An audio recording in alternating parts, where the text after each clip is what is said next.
Hello guys, I just thought I should make this video to help those who have been unable to immigrate based on one fact or another, or who are thinking of immigrating, but then there are things that they don't know, or there are things that they've heard, like the myths and all that, and they are scared to immigrate for one reason or another. Today, I would like us to speak about the secrets to do with immigration that should not really be secret. Everyone should have this information. It should be like a basic need to you. These are the secrets that I've found that I didn't know about as I was going into my visa application processes, and I thought if I put it in a video I could help someone else. So if you're interested in this, please hang on to the end, and I'm going to let you know a lot of things. Yeah, come with me.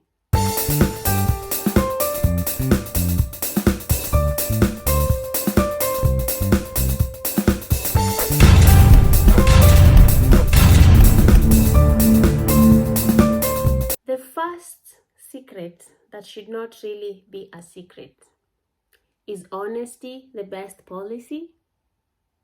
Is your answer yes? Then when it comes to immigration, sometimes this statement is not exactly correct. You know why? Because there are things that you can disclose that would work against you. I'm just going to put it as that. What you're going to put into your application needs to work for you. I'm not saying lie. I'm just saying put in your application things that are going to work for you. Don't go being overly honest and then you miss out on a visa based on that, because I have done that before. I went and I said, I'm very genuine. I want to travel as a tourist. I'm going to leave my daughter and I know I'll be back. I was very, very honest, but I didn't get the visa. What I had to do was come back and give them concrete evidence that I was going to be back. And that means a work contract and all that. And that's how I was able to immigrate. The things that I thought I was just being honest and just chucking out information did not help me. What worked for me was just concrete evidence.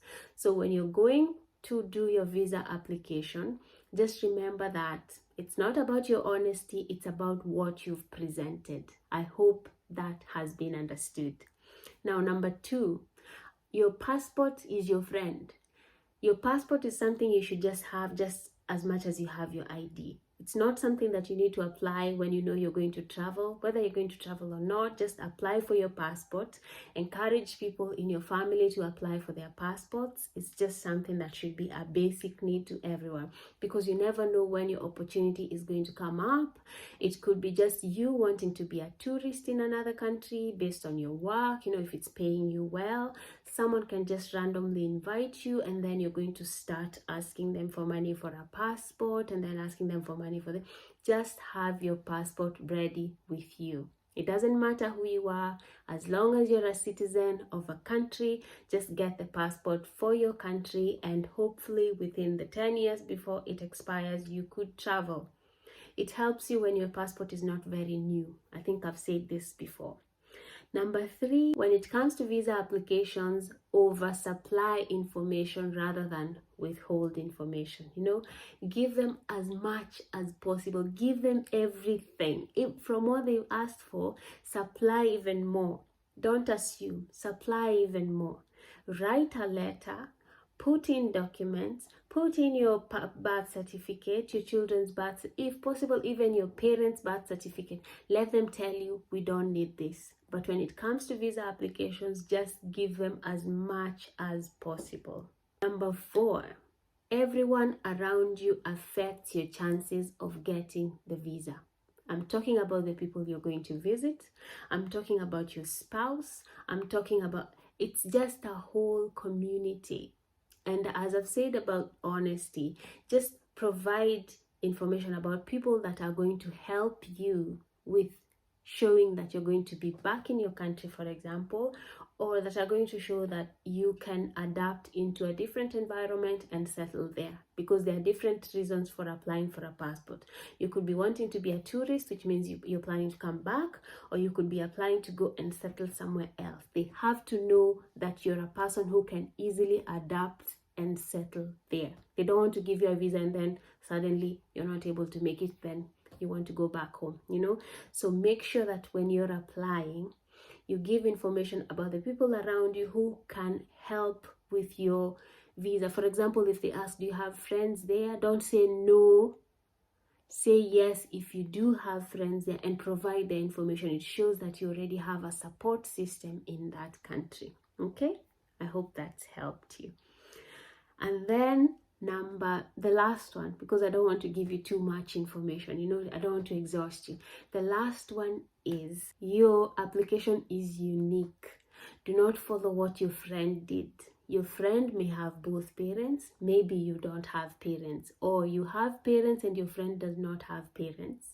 Your friend may have kids and you do not have kids. Your friend may be going as a spouse and you're going for work. Do not compare your situation to anyone else's. If you need information, look for an immigration lawyer who's going to provide you with the best way possible for you to submit your application. But do not rely on friends. Do not rely on people who are not experts to help put together your documents. I've said I can help where I can, but then sometimes when the workload is too much, then I have to prioritize my family and my job. But if you need more advice, I would advise you to look for a lawyer who's going to help you put together a case that will help you advance forward. But you are unique, and that's what's beautiful about you and your case. It doesn't mean you can't get a visa. It's just that your case needs to be presented in a way that shows you in the best picture possible. I hope that's helped. When it comes to visa applications and immigration secrets, these should not be secrets. They should just be things that we just know. Yeah, so I'll see you in the next video, and thank you for watching. Remember to subscribe. Bye.